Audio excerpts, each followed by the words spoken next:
Hello guys, today I'm cooking chicken sausage with mushroom and asparagus. Tapos lalagyan ko siya ng quinoa after this. So this is our menu for today. Chicken sausage with white mushroom and asparagus.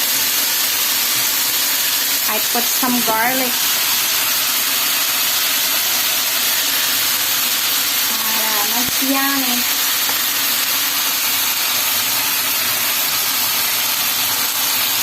Some garlic on it.